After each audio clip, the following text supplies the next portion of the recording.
A Roman emperor killed his own mother. Then, during his reign, Rome was engulfed by fire. History remembers the flames, but the darker story began inside his own palace. The boy was born by the sea, Antium, 37 CE. His name was Lucius Domitius Ahenobarbus. Rome did not yet know him as Nero. At first, he was only a child near the imperial bloodline, close enough to matter, not close enough to inherit.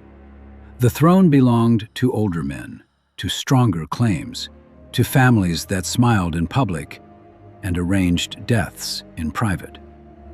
But the boy had Agrippina, his mother.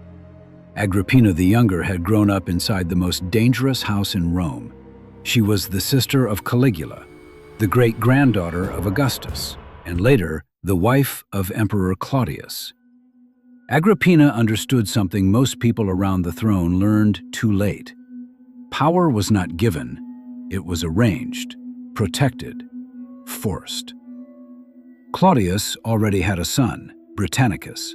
By blood, Britannicus stood closer to the throne. Agrippina could not erase that fact, so she buried it under politics. In 50 CE, Claudius adopted Nero.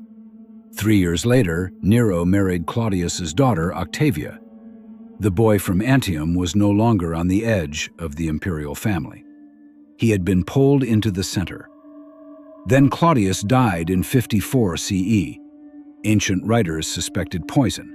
The truth is impossible to prove. What is certain is what happened next. Agrippina moved before the palace could breathe. Nero was brought before the Praetorian Guard. The soldiers accepted him. The Senate followed. At 16, Nero became emperor of Rome. The city saw a young ruler. Agrippina saw the throne she had built. But a throne built by another hand is never entirely yours. And Nero would not remain his mother's creation forever. The first years did not look like the beginning of a disaster. Rome had seen unstable rulers before. It had seen Caligula. It had seen palace murder, exile, poison, fear. But Nero arrived with polish. Seneca stood beside him, a philosopher, a tutor, a careful voice of reason. Burrus stood near the guards, commander of the Praetorian Guard, steady, respected. Together they gave the young emperor a shape he did not yet have on his own. The early reign was calm enough to be believed. Nero promised moderation. He showed mercy. He treated the Senate with more respect than some had expected.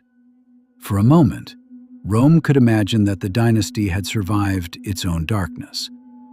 But the danger was still walking through the marble halls. Britannicus, the natural son of Claudius. Octavia, Nero's wife and the daughter of Claudius. Agrippina, the mother who had made him emperor. Each of them carried a piece of power Nero did not create himself. Britannicus carried the stronger bloodline. Octavia carried legitimacy. Agrippina carried the memory of the entire arrangement. Nero sat on the throne, but around him stood the proof that he had not reached it alone.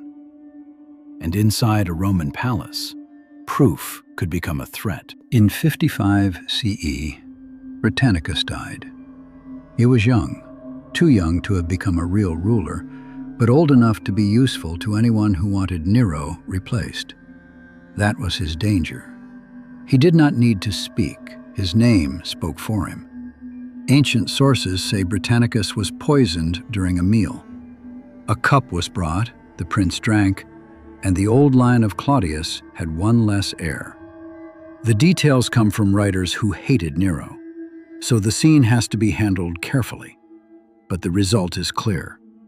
Britannicus was gone, Nero was safer. Agrippina saw what had happened. This was no longer the nervous protection of a teenage emperor. This was the beginning of something colder. After Britannicus, Nero began pulling power away from his mother. Agrippina's public influence was reduced. Her place in the court became weaker. The woman who had once moved emperors and soldiers now found doors closing around her. But Agrippina was not a servant Nero could dismiss. She was his mother, his maker, the person who knew every step that had carried him to the throne. And for a ruler trying to become his own master, that knowledge was dangerous. By 59 CE, Nero wanted Agrippina gone. But killing her openly was dangerous. Rome could accept many things from an emperor. A murdered mother was harder to hide. So the first plan came with a mask. According to Roman accounts, Agrippina was sent across the water in a boat secretly designed to break apart. The sea would do the work. The palace would call it an accident. But Agrippina survived. The boat failed. She reached the shore alive. For one night, Nero's mother had escaped the trap built for her. But survival did not save her. It only stripped the plan of its disguise. Soldiers were sent after her. Agrippina was killed. No battlefield, no rebellion, no foreign enemy. Just a mother who had become too powerful to leave alive. This was the moment Nero crossed from suspicion into memory. Rome would remember the fire, but the palace remembered Agrippina. The woman who created the emperor had been destroyed by him. After her death, something loosened in Nero's reign. He was freer, more exposed, less restrained. The strongest figure behind his rise was gone, and with her went one of the last people who could still speak to him as more than a subject. From that point forward, Nero's power felt less like a throne and more like a room losing its walls. Octavia remained. She was quiet, respected, dangerous in a way Nero could not ignore. She was the daughter of Claudius, the sister of Britannicus, the wife Nero had been given before he had truly chosen anything.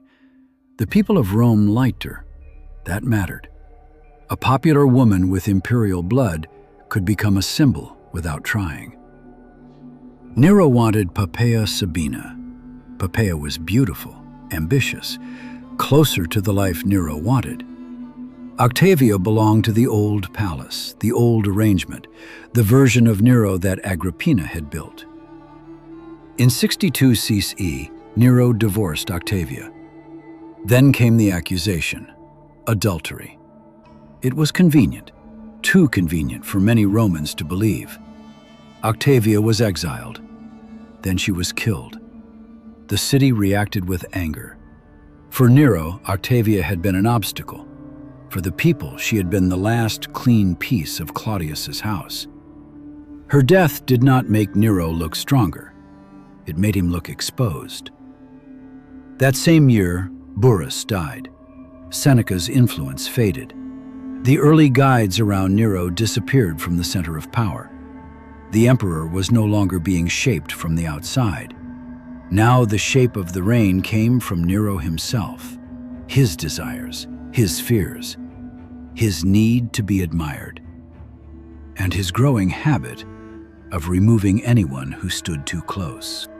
Nero did not only want command, he wanted applause. In another life, he may have wanted to be remembered as an artist, a singer, a performer, a charioteer. Rome loved spectacle. Its streets, arenas, theaters, and circuses were built for crowds. But an emperor was supposed to stand above the spectacle. Nero stepped into it. He sang in public. He performed before audiences. He competed as if the ruler of the Roman world still needed judges to tell him he was great. Some ordinary people may have enjoyed it. The elite hated it. To senators and aristocrats, Nero was dragging the dignity of the throne onto a stage. That hatred shaped the way he was remembered. The murders mattered, the extravagance mattered, but the humiliation mattered too. To Rome's upper class, Nero was more than dangerous. He was embarrassing. A ruler who turned imperial power into performance. And when powerful men feel humiliated, they preserve the insult. By the time Nero's enemies wrote his story, every song became evidence, every appearance became shame, every rumor found a place beside the facts. Then, in 64 CE, the city burned. The fire began near the Circus Maximus, July 64 CE. Rome was built like a waiting disaster. Narrow streets, crowded housing, wooden upper floors, shops filled with oil, cloth, and anything else that could feed a flame. Once the fire started moving, the city could not easily stop it. It tore through districts, temples fell, homes collapsed. Families ran into open spaces carrying whatever they could save. For days, Rome became smoke and heat. Nero was not in the city when the fire began. Tacitus places him at Antium. When he returned, he arranged relief. He opened public spaces in gardens for the homeless. He lowered grain prices. He began plans to rebuild. But good decisions made after a disaster do not always defeat suspicion. Not when the ruler is already hated. Not when too many people have died near him. Not when the city is looking for a face to put on its suffering. Then Nero began building the Domus Aurea, the Golden House, a palace so vast and extravagant that it made the burned city look like an opportunity. That image was fatal. Rome in ashes, Nero building gold. The evidence that he started the fire is uncertain, but the suspicion was powerful because the story felt possible. That is why the legend survived. Nero did not need to be seen holding a torch. By then, Rome had already learned how to imagine him with one. After the fire, suspicion turned toward the emperor. Nero needed it to move somewhere else. Tacitus says he blamed the Christians. At the time, they were a small religious minority in Rome, already disliked by many and weak enough to be targeted. The punishments were severe, public, memorable. For Nero, it may have been a political answer to public anger. For later history, it became another dark mark beside his name. The fire remained. The Golden House remained. The punishments remained. Nero had tried to redirect the story. Instead, he fed it. That was the pattern of his rule. A problem appeared, someone was removed. A rumor grew, a spectacle followed. Britannicus had died. Agrippina had been killed. Octavia had been executed. Christians were punished after the fire. Nero kept using power to survive the moment. But every survival made the legend worse.